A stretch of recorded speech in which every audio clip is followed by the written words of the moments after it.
gente tem perguntas bem interessantes para discutir aqui e, com certeza, a apresentação de vocês, abrilhantada pela participação dos estudantes, é um diferencial, né, com certeza. Bom, em primeiro lugar, eu acho que seria importante a gente tentar comparar um pouquinho essas duas situações, né?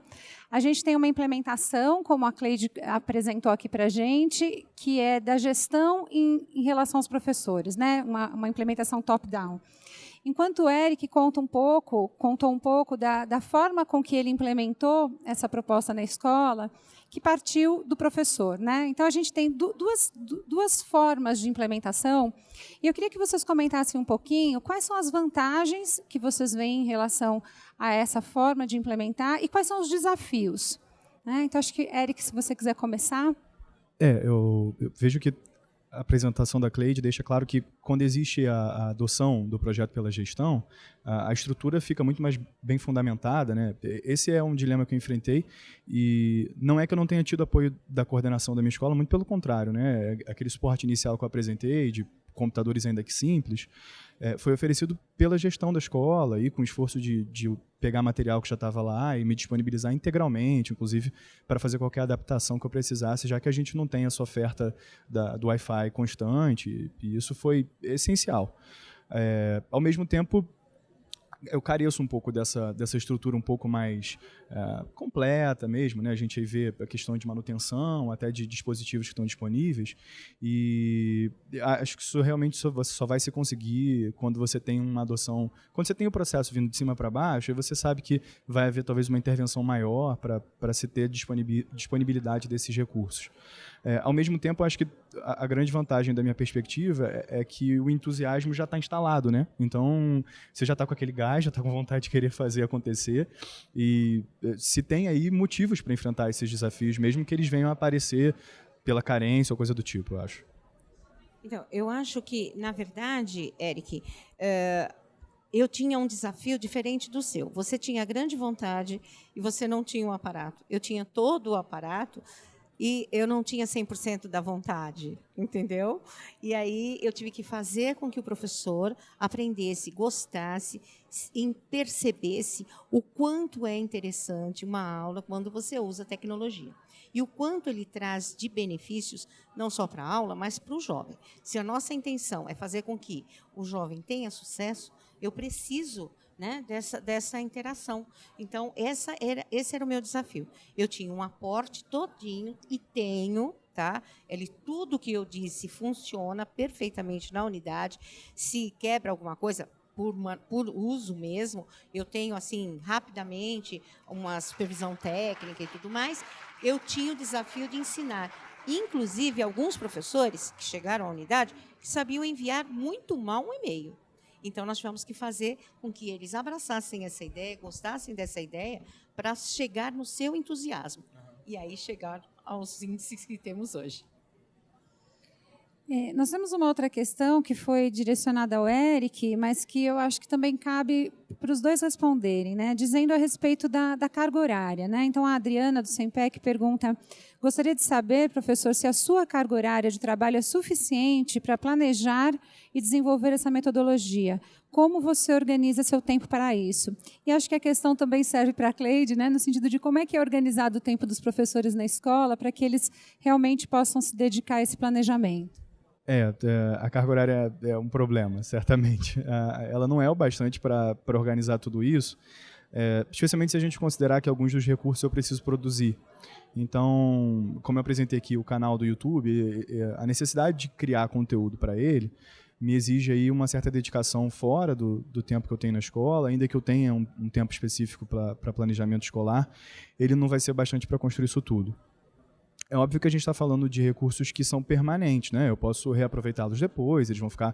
No caso, eles estão disponíveis no YouTube. Outro professor pode perfeitamente aproveitá-los.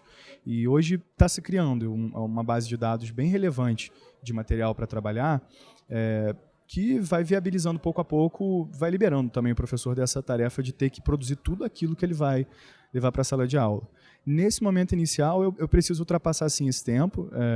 Preciso, inclusive, de uma dinâmica de tempo muito específica em sala. Eu, por exemplo, como professor de História, tenho só 3 tempos semanais. E aí a direção, esse ano, por exemplo, foi muito solícita de me autorizar a dar os 3 tempos de forma contínua, que eu consigo utilizar melhor o tempo em sala de aula, já que eu tenho outra organização ali. E quando eu saio, obviamente, vou precisar utilizar um pouco do tempo que eu tenho em casa para poder produzir esse material. Isso acho que é inevitável, pelo menos nessa etapa inicial. Acho que mais à frente, quando a gente tiver isso um pouco mais estabelecido e esses recursos mais definidos, é possível falar em conseguir construir tudo com aquele tempo ali. Mas se a gente considerar até essas carências específicas que eu disse, eu não tenho internet, então não posso dar só o link do YouTube para o aluno abrir. Quer dizer, posso dar para o aluno que abre em casa, mas não em sala de aula. Então, preciso carregar manualmente o conteúdo nos computadores. Isso vai tomar um pouco além do tempo que eu tenho disponível, sim, inevitavelmente. Tá. Lá na unidade, nós trabalhamos em caráter de exclusividade. Então, nós trabalhamos das 8 às 5h30 da tarde. Os nossos professores ficam na unidade escolar, num período com aula e um período sem aula. Então, eles têm uma agenda de aproximadamente 15, 20 aulas só para estudos. Então, é um momento em que eles podem fazer a capacitação, abastecer blog, preparar suas videoaulas, preparar uma apresentação diferenciada, entendeu? Então, é um pouco mais tranquilo para o professor. Isso não o isenta também de trabalhos extras, fins de semana e nada disso. Porque cada um quer agora fazer um pouco mais bacana, mais bonito, e até por conta que o aluno está curtindo muito. Mas eles têm uma carga aí diferenciada, acho que da sua. Tá? Aqui mais uma questão e agora acho que é bem específica para o Eric, que é como é que ficam os outros, uma pergunta do Lílio, da Fundação Polisder. Ele quer saber um pouco como é que ficam os outros professores da sua escola. A sua experiência é disseminada entre os seus pares? Não, infelizmente não. Assim, como eu disse, a minha escola tem um perfil muito tradicional, assim, e tem resultados muito satisfatórios com esse perfil. Ela destoa até um pouco da realidade das escolas próximas. E eu acho que os professores têm suas práticas muito estabelecidas e aí existe sim um pouco até de resistência, acho que é a adoção, que eu entendo que essa resistência passa também por uma necessidade de capacitação que não é sempre disponível, claro, a gente não pode dizer que isso está só na margem da escolha, né? Realmente é complexo utilizar um aplicativo para elaborar uma aula, depois disponibilizar isso no YouTube de forma efetiva e eficiente. Você vai precisar de um treinamento básico que, para quem tem mais intimidade com a ferramenta, vem de uma forma mais prática e fácil, mas não para quem tem dificuldades, como, por exemplo, utilizar o computador para criar uma prova, para enviar uma mensagem, o que ainda é real. E, infelizmente, a gente não tem essa adoção disseminada na escola, não. Houve um impacto, sim, positivo. Eu acho que todos os professores passaram a ver a tecnologia como uma ferramenta muito útil, passaram a perceber o potencial dela.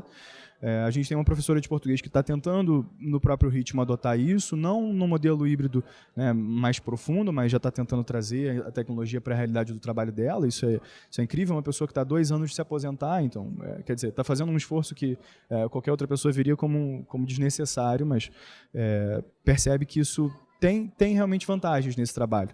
E muitos professores conversam comigo sobre a percepção que eles têm de que esse é o caminho, assim, de que é inevitável que a tecnologia passe a fazer mais parte da educação, e percebem isso talvez pelo entusiasmo dos meus alunos, o envolvimento que eles vão tendo, mas em termos de trazerem isso para a própria prática, eu acho que aí há um pouco mais de resistência, sim. Eric, você usa, nós usamos o Google Docs para fazer, inclusive, avaliações dos nossos alunos, processuais. Elas são bastante interativas, são rápidas, né? Então, você costuma usar? E você faz essa replicabilidade dentro da unidade, não? Não, na prática o que a gente tem é assim, todos aqueles formulários que eu apresentei estão ali estabelecidos pelo Google Docs, e o que eu consegui montar é utilizar eles como um veículo de avaliação constante, que gera nota, e assim, eu acho até minimamente justo, porque eu consigo equilibrar isso com o modelo tradicional, né? A escola tem, por exemplo, uma semana de provas, e aí de provas oficiais, enfim. Então eu não consigo transferir tudo para um modelo digital e tecnológico. Infelizmente eu ainda tenho que ter esse momento específico de trabalho mais tradicional, ali em sala, com a folha, a turma organizada nos métodos mais comuns de trabalho, para avaliar. Mas, definitivamente, os formulários estabelecidos lá pelo Google Docs, eles são muito úteis para isso, porque eu tenho um feedback constante, né? Os alunos vão fazer isso de casa e eu vou receber o retorno daquilo, e aí reflete naquela agenda que eu apresentei. Quando eu chego em sala, ela já está alterada em função disso. Eu acho que essa ponte da agenda que você fez casa muito com uma das questões que foi levantada aqui. Quando a gente fala em uso da tecnologia, né, na educação, e a gente está vendo todos esses benefícios que vocês colocaram, as vantagens desse uso para personalizar e uma série de outras questões, muitas vezes pode gerar uma sensação de que a tecnologia individualiza, né, que evita as interações entre os pares. Então, eu queria saber um pouco de vocês, como é que vocês sentem isso? Os alunos ficam realmente mais individualistas nesse trabalho ou existe uma interação com o outro no processo? Posso responder? Então, tá. Eu acho que não individualiza, não. Na verdade, se bem trabalhado, se bem colocado, né, nós lá na escola não temos esse problema da individualidade, não. Nós trabalhamos com a replicabilidade, que é uma das premissas do nosso programa. Então, a gente já faz uma troca muito grande. Entre os alunos, eles fazem trocas também, certo? Então, eu acho que não individualiza, não. Não deixa solitário de forma alguma. Não. Eu acho que só dinamiza. Agora, não vamos esquecer que é necessário não só o micro, a informática, né? Também tem todo um aparato. Como ele diz, ele dá uma aula ainda tradicional e vai trabalhando junto com a tecnologia, certo? Não vamos deixar pensar que é só tecnologia que acontece. Não, definitivamente. Assim, uma coisa que eu vejo como muito favorável, por exemplo, nas minhas turmas é aquela organização em grupos. Acho que aquilo ali, de fato, já mostra que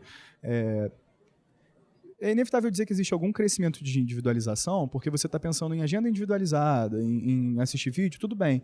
Mas não é essa perspectiva negativa da individualização. Você tem um aluno ali concentrado com fone de ouvido assistindo um vídeo. Acho que talvez o grande sonho de todo professor que gosta de expor uma aula é o silêncio dos alunos concentrados nele. Então você faz com que o aluno tenha ali 15, 20 minutos de concentração intensa sobre um tema. Ele está, obviamente, realizando um trabalho individual, mas aquilo ali está sendo muito positivo. Nesses grupos, é comum que eu mantenha algumas propostas para o grupo. Então, por exemplo, uma aula sobre a Segunda Guerra Mundial, o grupo faz uma análise de pôsteres paralela de pôsteres que eram comuns, como propaganda da época, paralela à atividade que está sendo desenvolvida. E eu vou fazendo isso com outros temas. Então, eu não vejo que a tecnologia cria uma individualidade que acaba prejudicando, não. Acho que ela vai gerar aí momentos, sim, onde o aluno vai estar trabalhando sozinho, mas não, como você disse, não no sentido solitário, né? A gente pode pensar em coisas potenciais e às vezes com ferramentas simples. Você pode criar propostas de trabalho em grupo que sejam expostas através dessas ferramentas e fazer com que eles também tenham momentos de interação. Então, a gente consegue balancear bem, inclusive considerando os métodos, como a Cleide disse, de você pensar que você não rompeu integralmente com o modelo tradicional, que ele vai viabilizar também que se mantenha essa outra perspectiva. Uma outra questão que também incomoda bastante, às vezes, os professores na escola é a questão da motivação. E aí a pergunta é, todos os alunos estão motivados para as propostas? A pessoa comentou aqui que trabalha em escola particular em São Paulo, ensino médio, e percebe o aluno com sono, desmotivado, talvez por conta de tanta tecnologia. E aí ela questiona, motivação não é o mais difícil? O que vocês pensam em relação a isso? Eu acho que é o mais difícil. É o mais difícil. Se é difícil para o professor, é certamente difícil para o aluno. Assim. Eu acho que talvez para quem já tem um ambiente que tem a tecnologia muito, não sei se a Cleide pode passar alguma coisa dessa experiência, mas muito disponível, talvez seja ainda mais difícil. Eu sinto que tem um retorno muito positivo da experiência que eu tenho com os meus alunos, porque é a única experiência que eles têm desse tipo na escola. Então, eles estão muito abertos, né? Eles estão imersos num modelo muito tradicional, e eles têm aquela quebra ali durante 2 horas e pouco, 3 horas por semana, onde eles vão viver uma experiência completamente diferente. Então, a motivação é muito grande, ainda que eu vivencie os mesmos problemas. Sono, ausência, enfim.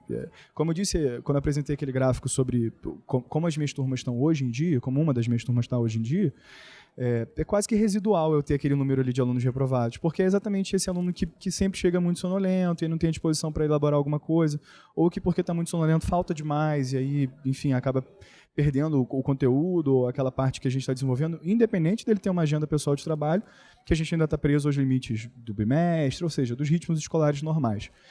Então, a motivação ela é um ponto essencial. Assim. O que você pode fazer, acho que é realmente pensar em alternativas que vão criando isso. Eu cheguei num ponto agora, muito próximo com uma turma minha de sentir que a gente retornou de férias demorando a ganhar motivação. Então a gente já desenvolveu, por exemplo, um trabalho com Instagram e Holocausto, que você vai trazendo outras coisas que despertam um pouquinho.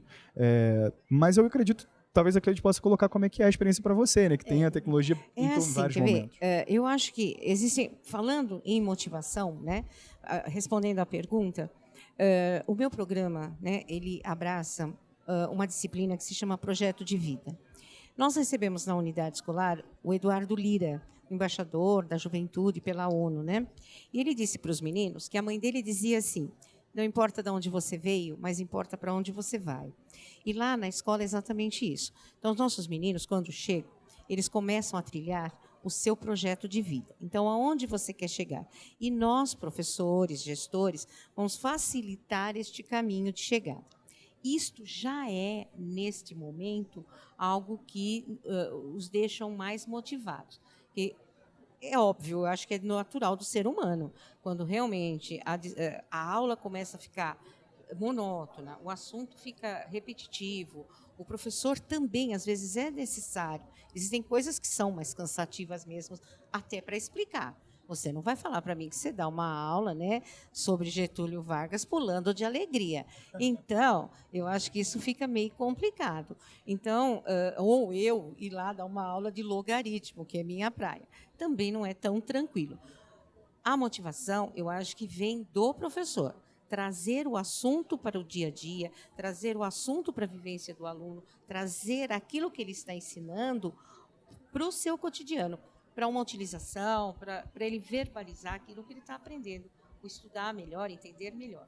Agora, a tecnologia, neste caso, ela vai ser uma facilitadora, porque, de repente, você pode trazer um trecho de um filme, uma fala, uma reportagem, alguma coisa mais dinâmica, dizendo, então, na aula passada, vocês todos cochilavam, ninguém estava motivado a ouvir isso. Olha, e fazer um link. De repente, ele fica aí trazendo alguma coisa mais motivacionada ao trabalho e ao aluno. E que são recursos que vão auxiliando essa motivação extrínseca, né? Uma vez que a motivação intrínseca, às vezes, não é tão fácil de obter. Eric, algumas questões que muitas vezes, essa é uma questão que a gente já ouviu bastante, que é, o que é, se você pudesse resumir, o ensino híbrido? É uma plataforma online? Como é que você definiria? A questão que sempre vem, essa que veio aqui, é uma plataforma online? Sabemos muito bem que não é, mas defina um pouco, conte de que maneira você pode classificar essa abordagem de ensino híbrido da maneira que você utiliza na escola. Eu acho que é preciso ver o ensino híbrido como um método. Ele não é um objeto pronto, né? A gente está falando aqui de uma prática mesmo, que você vai tentar desenvolver, considerando que você pretende inserir a tecnologia como um suporte constante e rico para a aprendizagem. Você não está falando de trazer a tecnologia para aqueles modelos tradicionais que a gente tinha, de uma aula expositiva, que enriquece um pouquinho com um slide aqui ou uma imagem apresentada lá. É de inserir mesmo a tecnologia para o processo de aprendizagem. Então, quando a gente fala de plataformas e de softwares e de aplicativos, a gente está falando de ferramentas que são utilizadas para a prática do ensino híbrido. A melhor definição para ele, eu suponho que é você pensá-lo como uma metodologia. Existem modelos de ensino híbrido, aí você vai usar um modelo mais de acordo com a sua realidade. Eu apresentei aqui 2, por exemplo, no meu caso, sala de aula invertida, que é um modelo que pressupõe que o aluno vai lidar com o conteúdo em casa e fazer tarefas em sala. Ou fora da sala de aula, não precisa ser em casa, pode ser num laboratório dentro da própria escola. Esse modelo é só uma das alternativas que existem. Você pode, por exemplo, desenvolver um modelo em sala, onde os alunos rotacionem em estações e não rotacionar individualmente, como foi aquele que eu apresentei aqui, que eu também desenvolvo. Nesse, você vai construir pequenos grupos, pequenos espaços, cada um com uma proposta específica. Eles podem, inclusive, não utilizar tecnologia. Você pode ter uma proposta de análise de um material, de construção de um texto, enfim. Aí a gente está falando das dinâmicas que são comuns, já são normais no espaço de sala de aula. E os alunos vão ter um tempo específico para rotacionar ali, para desenvolver cada uma daquelas atividades durante uma experiência de aula. Então, acho que tanto no meu caso quanto em geral, é preciso pensar que o ensino híbrido é uma metodologia, porque você pode aplicá-lo em dezenas de contextos diferentes, né?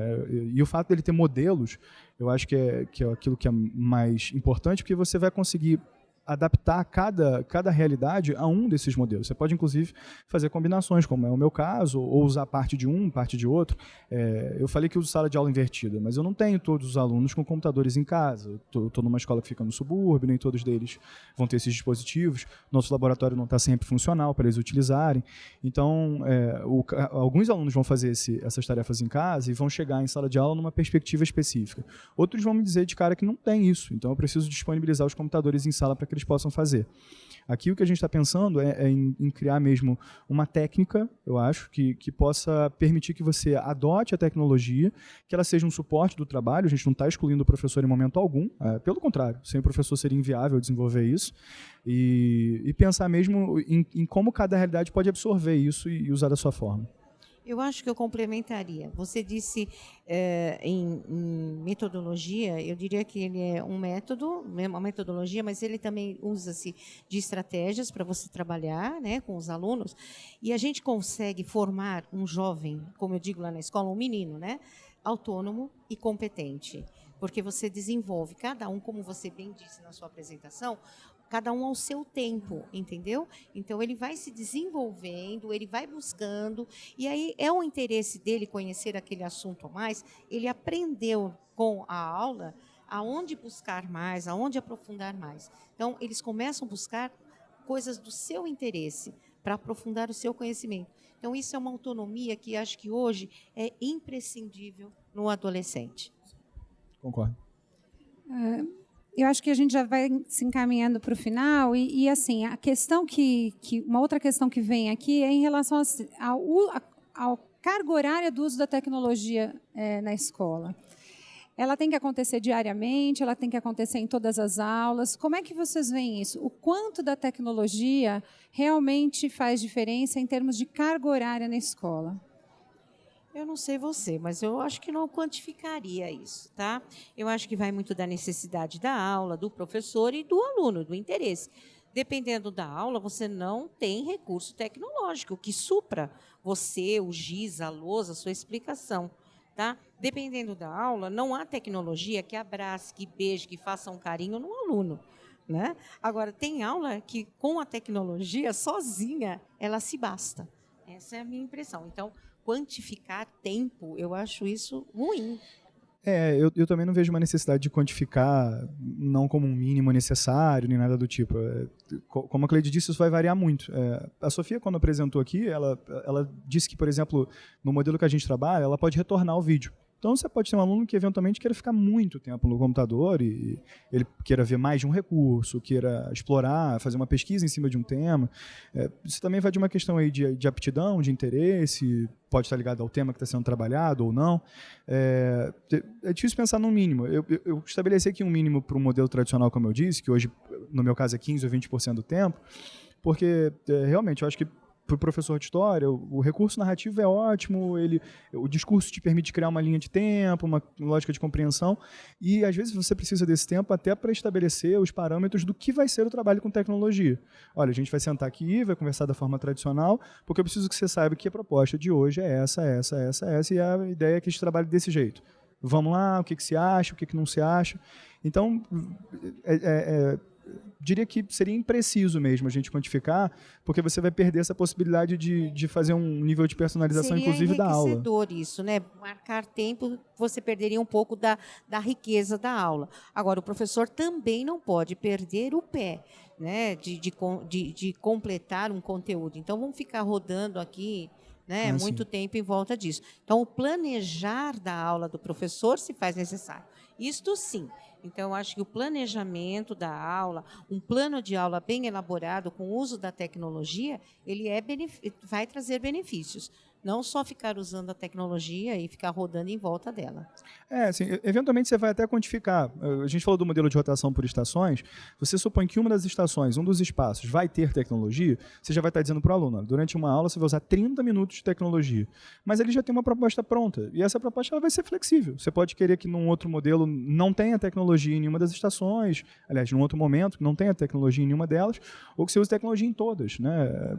Depende de muitos fatores diferentes, inclusive do material que está se utilizando para fazer uma definição, de fato.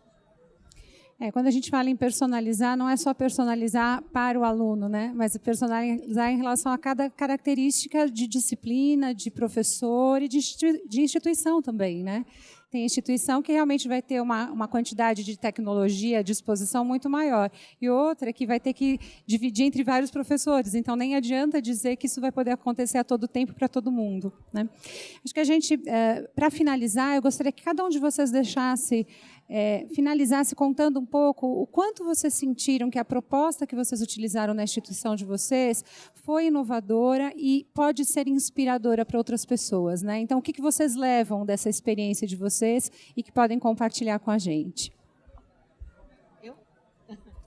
Então, assim, a primeira experiência que eu vou levar é de um professor jovem, né, que abraçou a educação, né? Porque eu estou há mais de 30 anos na educação e fica assim notório o quanto para você a aula é apaixonante, o menino saber, entender, aprender.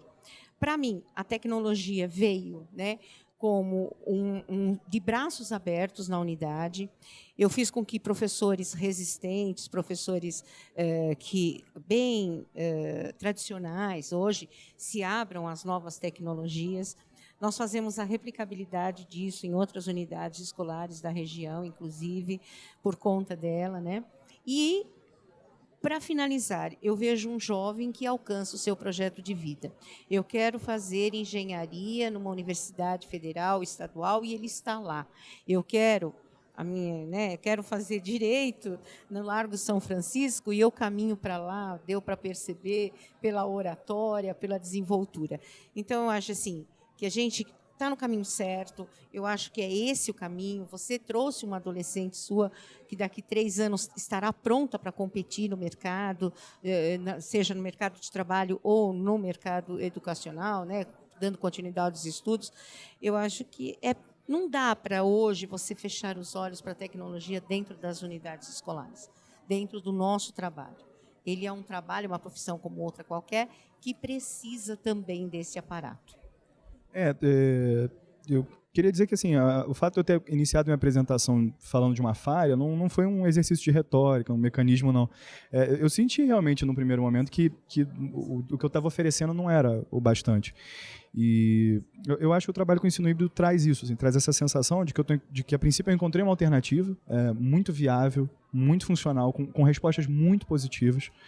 E saio com a sensação de que esse é um caminho. Eu não vou usar o termo superação, porque eu não acho que é uma questão disso, é uma questão de encontrar caminhos mesmo, porque eu sei que a experiência, por exemplo, do professor que está na escola pública, que é, na minha curta trajetória toda, a minha experiência, muitas vezes é de desilusão, né? Ele tem um projeto, ele tem uma proposta, e ele não consegue levar isso a cabo, porque, óbvio, existem muitos fatores jogando contra, e a gente vai tentando atribuir a culpa a uma coisa ou outra, vai ficando preso àquela sensação de fracasso, de incapacidade. Mas o que eu sinto com esse trabalho é que é possível desenvolver alguma coisa diferente, que traga impacto, que seja de fato algo modificador, e mesmo na realidade da escola pública, que é aquilo que a gente atribui. Bom, na minha cabeça, quando eu cheguei lá, e assim que eu tive contato com o ensino híbrido, a primeira coisa que me passou é como é que eu vou botar isso em prática. E você vai encontrando caminhos. Assim, é perfeitamente viável se você estiver aberto para fazer as adaptações necessárias e o respaldo dos alunos é real, é factível. Então, eu acho que o que eu trago assim, de mais forte dessa experiência é a certeza de que é possível encontrar caminhos e de que é possível, sim, você fazer mudanças realmente profundas e que possam trazer um impacto muito positivo na experiência de aula. Muito bom. Então, nós agradecemos bastante a participação de vocês.